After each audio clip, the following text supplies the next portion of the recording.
tale of human suffering and cultural loss, you be the judge. In the 1930s, in the 1940s, there was a neighborhood here along Franklin Street filled with working class families clinging to the hope of the American dream in the wake of the Great Depression in World War II. My name is Sarah Bloom.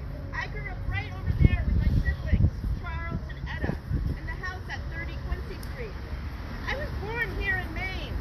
Mother went to work as a seamstress at the pants factory when our father died. We owned our home and we rented 3 rooms to 3 separate families. My younger brother drove a poultry truck and I worked as a seamstress at the dress factory. I was 27 years old and still living home in 1940. My name is Sewell Mayhew. In 1940, I was a 51-year-old widower renting a room at 20 Quincy Street for just $15 a month. I made my living as a laborer for the streets department, and I was born in Maine. My name is Lois Grossman, and I lived at 17 Quincy Street where those trees are now. I was 14 years old in 1940. My family came to America from Poland, and we rented rooms on the 2nd floor of a house owned by Jewish people just like us. And my father managed a garage, and my mother kept our home. We could get anything we needed just a short walk away on Franklin Street.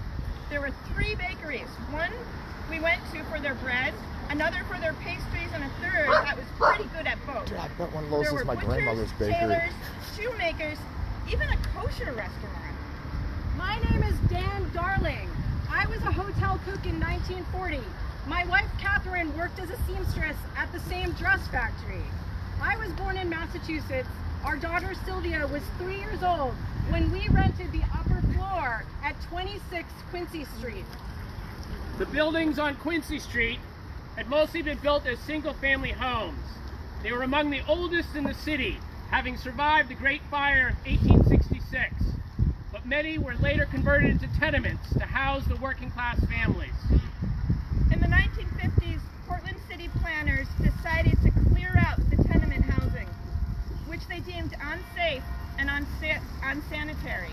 It is hereby found and declared that there exist in the city of Portland slum and blighted areas which constitute a serious and growing menace, injurious and detrimental to the public health, safety, morals, and welfare of the residents of the city of Portland. And the existence of such areas contributes substantially and increasingly to the spread of crime and disease.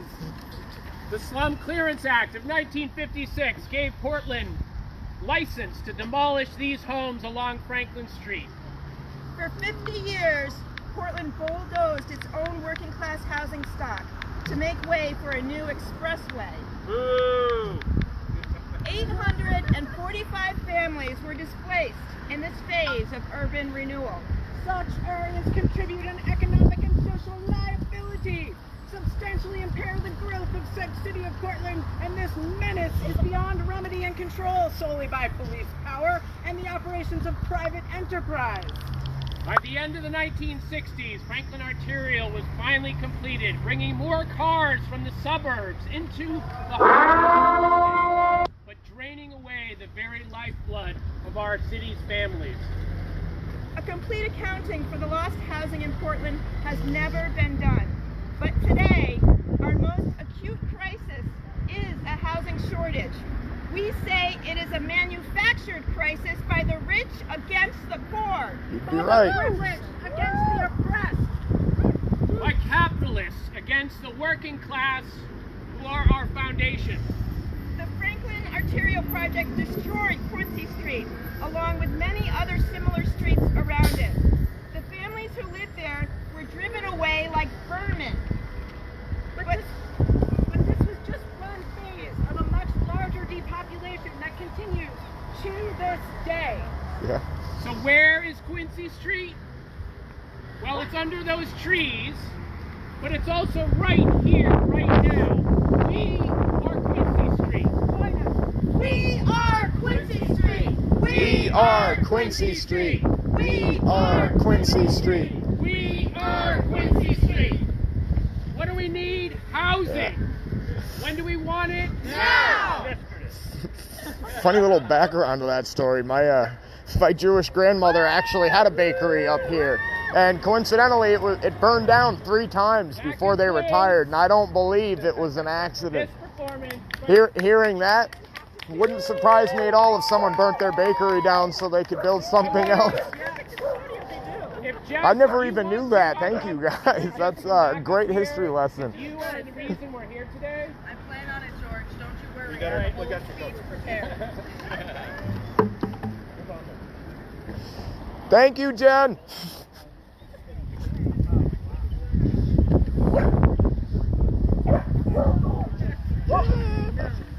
Glad to see you all.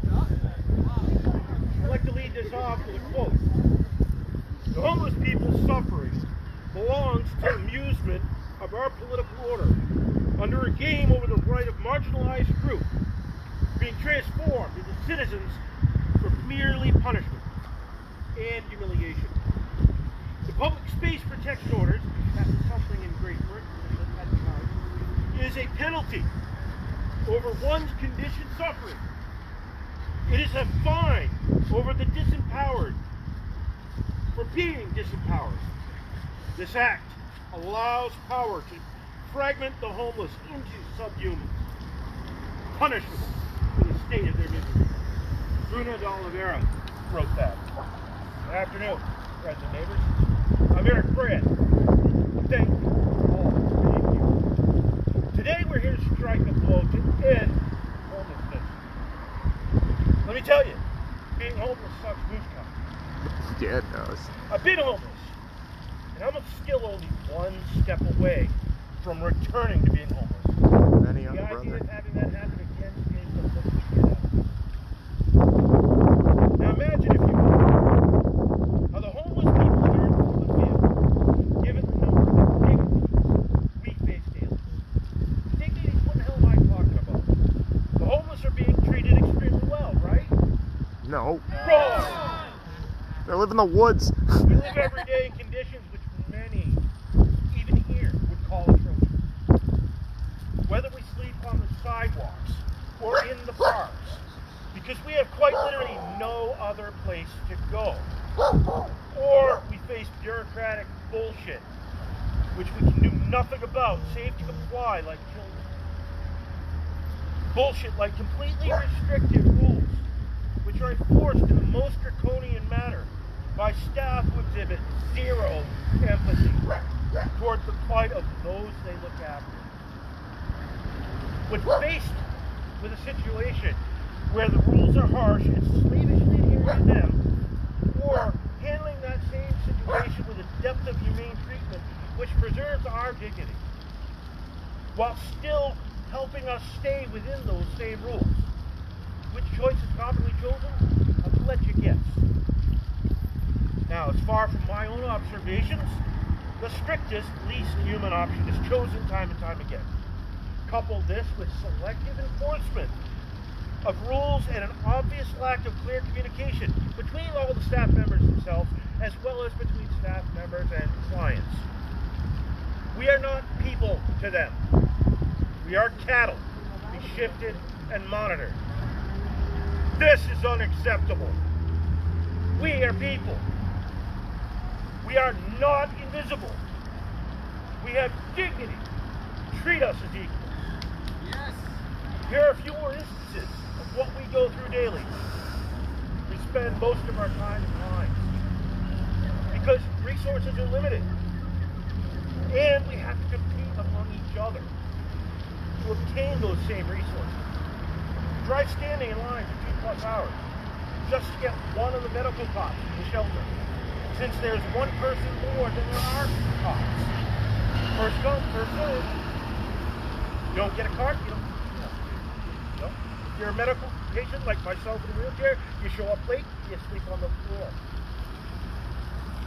Having staff that's overzealous regarding managing times when a facility opens or closes, usually right to the very last second. True, whether it's 95 degrees with 80% humidity, torrential rain such as in a hurricane, which we missed fortunately, or in a nor'easter where it's 30 degrees or more with a 50-degree wind chill factor. until effectively 20 or 30 below zero. We sit outside and wait. They'll open the door 8 sharp. They close us up, throw us out, noon time. Or wake up time, 7:30. You're out the door. Can't stay. Doesn't matter. Where you go, as long as you go, as long as you can't stay here. And one of the other things that we face is increased scrutiny by law enforcement officers and shop owners and staff. We go places and we are watched in case we're going or we're going to commit some kind of crime. Well, I'll tell you, it's true. Some of the homeless do actually do these things that require people. But not all of us do. In fact, they're a very small minority compared to the entire homeless community. No more than anyone else. Exactly. Oh yeah. When we're out in public, we get treated as if we're invisible by passersby. There are people who walk right by us and don't even see us. I say this, we are not invisible. We're here, just like you guys, just like everybody that walks the doors that come in off the ships. I wear my bright yellow vest, not only for personal safety, but also to make people see that I'm here. I'm not invisible. I will be seen. I will be heard. Eric will be seen. Eric will be seen. Now, other folks, because they can't get at a spot at the Oxford Street shelter or Florence House, they'll actually have to drink a beer, such as a Natty Daddy, which seems to be the very most popular beer in the area. It's cheap. It's cheap. And they'll drink one, so that they can actually be allowed to go to milestones. Is that really fair? Not even close. I didn't think so. We watch our friends and our neighbors that are there in the shelter overdose because the pain they're suffering pushes them to find an escape, be it through alcohol, be it through heroin, be it through spice. You ever see a guy on spice that looks like a marionette in the street? Scariest thing I've ever seen. If you're down in the Oxford Street area, between Oxford Street and Trumbull Street, you'll hear sirens daily because somebody falls out. Either they overdose or they fall down and hurt themselves or other things. Daily. Watch them. A fire truck and ambulance, 2 cruisers, they're there. Almost on the hour. We homeless people find ourselves bumped back in housing lists because other groups have been prioritized. We homeless are not a priority. This is intolerable. And we feel as if we are being considered less than human by society as a whole. After all, we put ourselves in this situation. Not exactly true. That's what is said. Because we are unsightly, we are to be relegated to the pucker brush of the outskirts of the city in order to gentrify the neighborhood where we are now. It's a put-up job from the beginning. Our best interests are not served by a smaller facility 5 miles from the center of town where the rest of our resources are. Cui bono? Who benefits from this? Not us. Developers benefit from this. They're foaming at the mouth to buy up the properties down there so that they can build more luxury dwellings. According to what I understand, affordable housing is $60,000 a year, approximately. That's what you have to have for a salary to have affordable housing. Well, I make $20,000 a year on my SSDI. Where am I going to find a place to live besides my SSDI? Additionally, we are excluded from having any significant influence or control over government handling our needs. Instead, the power that we are making these decisions, quote, for our own good, unquote. Bloody hell, that noise. We are people, damn it. We're not asking for a seat at the table anymore. We're demanding one. Amen. In closing, I enjoin you all to ask yourself, what can I do to help? I'm just one person. Well, helping us starts with the same. Also, be kind. Treat us with the same dignity you expect every day. Put yourselves in our shoes for a while. Now, as Bob Dylan wrote back in the 60s, How does it feel to be on your own, with no direction home, like a complete unknown, like a rolling stone? Well, Bob, I felt those things during my experiences, and honestly, it fucking sucks. Thank you. Next up, we have Al speaking. Thank you, Al. Thank you. Eric is not invisible. Eric is not invisible. I'll be seeing Eric you. is not invisible. Eric is not invisible. We are not invisible. Thank you. Thank you, everyone who came today to the March to End Homelessness. Thank you to Jess, who came up with this incredible idea, and thank you to the People's Housing Coalition. I think I'm a big call already. It is not random that we are here today. This is not just an accident. We are here for a reason. We are here because our federal, state, and local government have abandoned the poor. They were really never on the side for the poor to begin with. Every single part of our society is controlled by the wealthy. In Portland, it doesn't take us very far to see this. We see mansions, thought you we were see somebody cruise else. ships, It's all right, we see man. tourists coming in. We're all here and for the spending same a reason. ridiculous I know. amount of I money got- that none of us could even ever dream of That's having. what I'm looking for. We understand that this comes at the expense of working class people, of poor people, and disabled people. They get wealthy for people to go houseless. Makes sense that our city manager, John Jennings, makes $160,000 a year while voting to put the Oxford shelter to Riverton. You see, the rich, they don't want the poor in their sight, and that's what we're doing right now. We are in their sight. They try to push us off to the margins, as far away from the social services that they possibly can. Our city council stands with them. We have 9 people, and I don't know how many of them are here today. Let me see, are any of our members of our city council here today? Raise your A hand. lot of them are landlords. I don't think so. They all own property. Our city council votes in favor of standing with the rich. They voted for the Riverton shelter. They vote continuously to not provide the affordable and free housing that Portland deserves. You see, what's happened to Quincy Street is happening to Bayside Village right now, where 400 plus leases are going to be converted into luxury apartments. The rents are going to get doubled, and they're about to displace hundreds of more people. This continues today. What is our solution? We organize.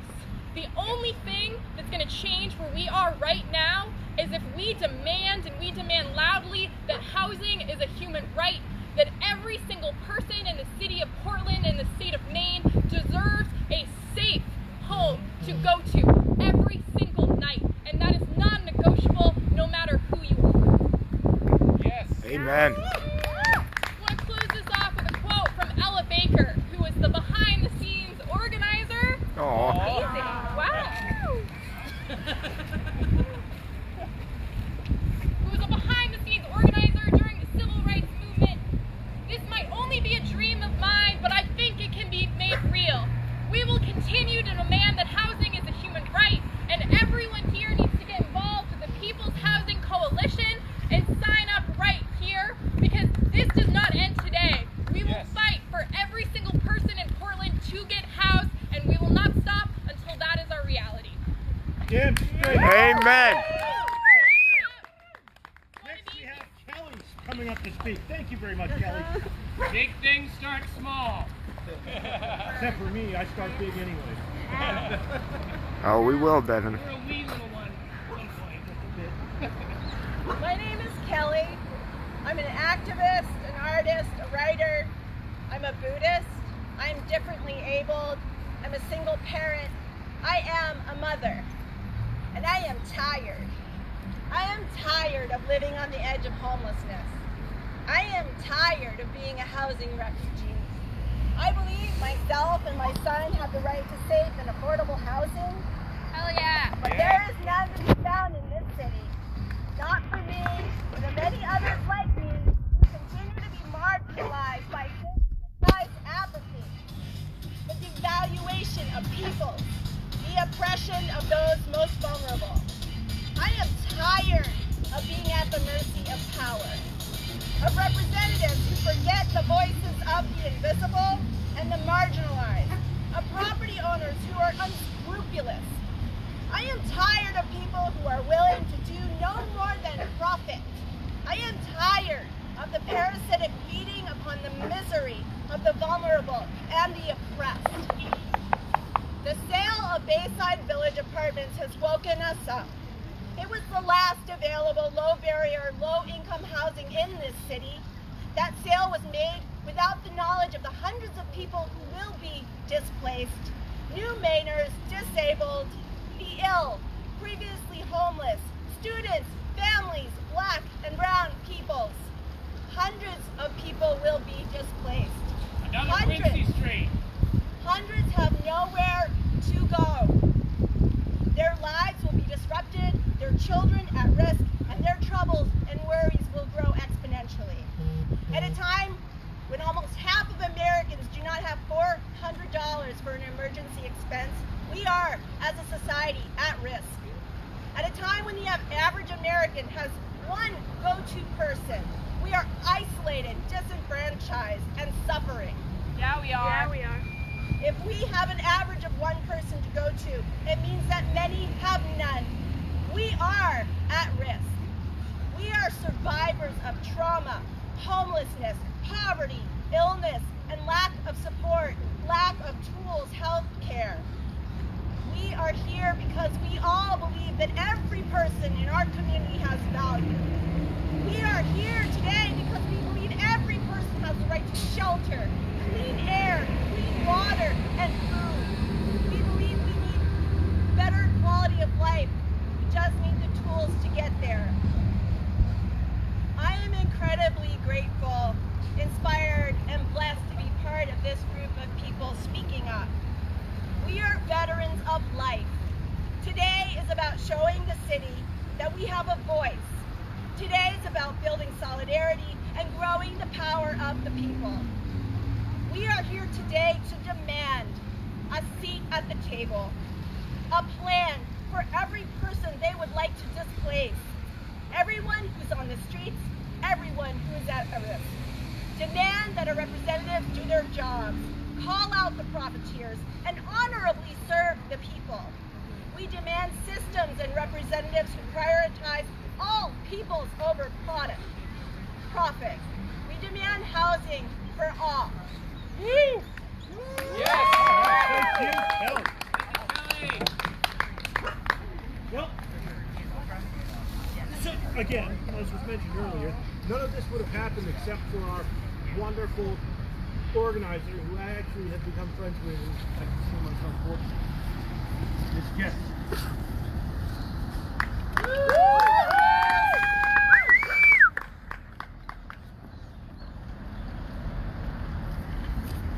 We have come dangerously close to accepting the homeless problem as a problem we can't solve. Linda Lingle. Good afternoon, everyone, and thank you for joining me in solidarity to proclaim housing as a human right. My name is Jess, and I'm currently homeless.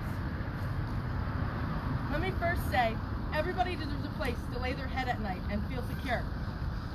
A place of warmth and safe haven. A place to recoup after a really rough day. Too many people are left without this necessity and are left to wander the streets or be thrown into a shelter to live with strangers. People experiencing homelessness are just that, people. We have families, friends, struggles, talents, ambitions, and a past. For so long, the homeless community has been treated as less than human. We have been criticized for our imperfections. We have been discriminated against because of our housing status. And we have been criminalized for not having a place to call home. We are thrown out of parks, restaurants, and stigmatized for looking homeless. We have the highest proportion of people who are disabled, elderly, children without support nets, queer and transgender, experiencing mental illness, and we have the highest risk of being assaulted, raped, trafficked, and so much more. In this nation of ours, the wealthiest nation on the planet, We're pushed to the outskirts and hidden from society. We are treated as if our homelessness is a choice we have made for our lives.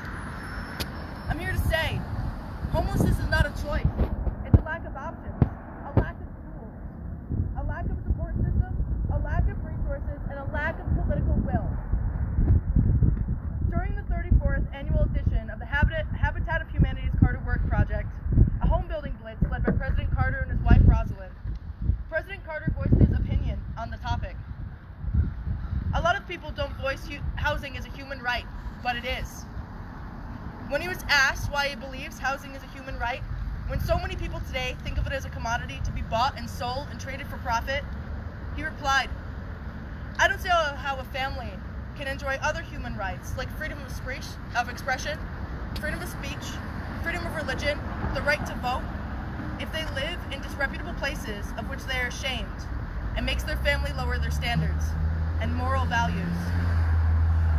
To quote Martin Luther King, I have a dream where housing is decommodified and a place to call home is given freely, where our fellow human no longer has to suffer through cold and terrible nights without a roof over their head. I dream of a time where the quality of life is the priority and not merely keeping people alive. I dream of a time where we no longer have to struggle and labor in blood, sweat, and tears to put food on the table. I dream of a time that our human necessity is not a burden on our shoulders, and a people filled with compassion. I encourage all of you to go home and reflect on what I've spoken here today and what we've done. Join the movement to end homelessness. Visualize a nation where we take care of our people. And ask yourselves, what would I do if I was in their shoes? Every man must decide whether he will walk in the light of creative altruism or in the darkness of destructive selfishness. Martin Luther King. Fight, fight, fight! Housing is a human right! Fight, fight, fight! Housing is a human right! Okay, finale. Fight! I mean, Housing is a human right! Finale, Jim Devine, everyone! Yeah, hi everybody. I got a couple quick things to say, and then I'm gonna sing, well actually I'm gonna sing a million songs because I just asked just who's after me. She said nobody. I said, well then I'll just play until you get tired and listen to me and I'll go home. So anyhow, yeah, my name is Jim Devine and I'm an advocate with Provo Street Homeless Voices for Justice, a group of people who have either are homeless or have experienced homelessness that work on behalf of the homeless community. And what we do this time of year, well, every election we have candidates forums, and this year we're having a candidates forum October 16th for people running for council, Pius Alley and whoever's running to fill Brian Batson's seat. And October 23rd we're having a forum. Tell him to shut up. We're having a forum for whoever is interested in becoming our mayor, either our current mayor or our next mayor, be that his name's Strimling or Thibodeau or whoever, Kate, whatever her name was. Kate Snyder. Kate Snyder, thank you. I'm trying to fill in the gaps, but I got more gaps than I can fill in. So, you know, and the way we do this, anybody familiar with Provo Street, there's a breakfast every morning. And we have the candidates come and have breakfast with people, and at 9:45 after breakfast we have the forum, and it's a public event, so anybody's invited. You don't have to, whatever, you can come if you're all welcome. So that's what's happening. Also, I'm also a member of the Political Education Committee with Southern Maine Workers Center, and all year we have different public forums. As a matter of fact, there's a forum on the 21st of September concerning harm reduction in the opiate crisis. That's Saturday. But what I'm particularly interested in announcing right now is that me and Tina are working on a housing forum about affordable housing that's going to be October 21st, Monday evening at 5:45, and we're trying to make that in collaboration with Homeless Voices for Justice. So wish us luck. But I think I've talked enough, so I'm going to do what I prefer to do.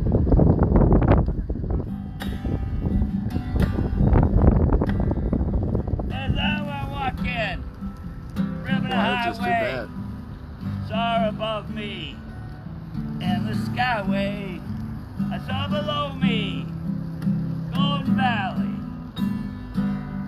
This land was made for you and me. This land is your land. Land is my land. California, New York Island, redwood forest, Gulf Stream water. This land was made for you and me. I roamed and rambled. I followed my footsteps, and I went out. Diamond Desert, all around me. What was calling? This land was made for you and me. This land is your land. Land is my land. California, New York Island, redwood forest, Gulf Stream water. Land was made for you and me.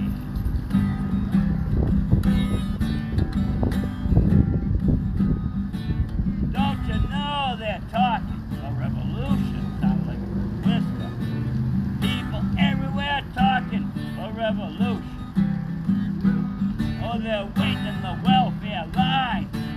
Grab the doors of armies of salvation, waste of time. Unemployment line, hanging around, big bad promotion. Don't you know we're talking a revolution? Say, finally, tables are gonna turn. Tables are finally gonna turn. We're gonna rise up, take their share. Gonna get up and get what's theirs. You better run. Ladies and gentlemen, Jim Devine. Thank you, Jim. Thank you. So I was out walking on the corner one day. By no hobo in the doorway he lay. Faces all grounded in the cold sidewalk floor. Guess he'd been there all night or more. Well, he's only a hobo. One more is gone, leaving nobody to sing his sad song. Leaving nobody carry him home. Only a hobo, one more is gone. A blanket of newspaper covered his head. Step was his pillow, street was his bed. Look at his face, hard road he'd come. Handful of coins, money he'd bummed. He was only a hobo, one more is gone. Leaving nobody sing his sad song. Leaving nobody carry him home. Only a hobo, one more is gone. Well, does it take much of a man to see his whole life go down? Look up at the world from a hole in the ground. Wait for his future like a horse that's gone lame. Lie in the gutter, die with no name. Well, only a hobo, one more is gone. Leaving nobody sing his sad song. Leaving nobody carry him home. Only a hobo, but one more gone.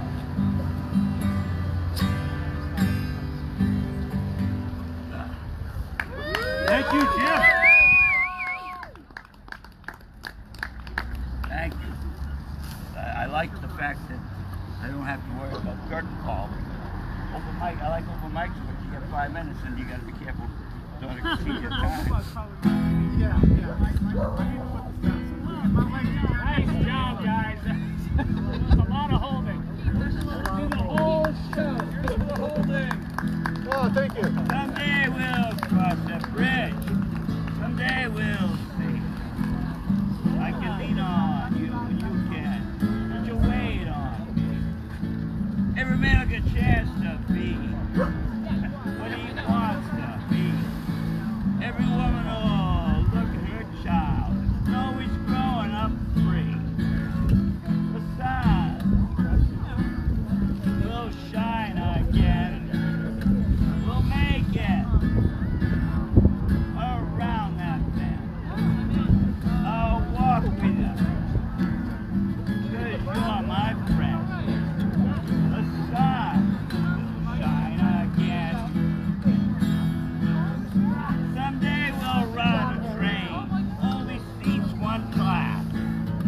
Alright guys, so I'm about to sign off here because I really want to go talk to these guys and find out how to get more involved in the future. I just wanted to thank everyone who viewed today, and if you're just tuning in, when I end this, the whole march and speakers should be live on my wall so you can watch what you missed. Thank you guys and everyone else out there doing similar things. Much love. We went through solidarity, standing together and fighting the power. And reclaim our power. All power to all people, man. Yeah, thanks. Solidarity to the Gilets Jaunes, too. What you guys probably went through today is far more intense than this. Seen it with my own eyes, so thank you for doing your part to wake the world up, that there is a way out of this mess. Much love. Have a great night, everybody.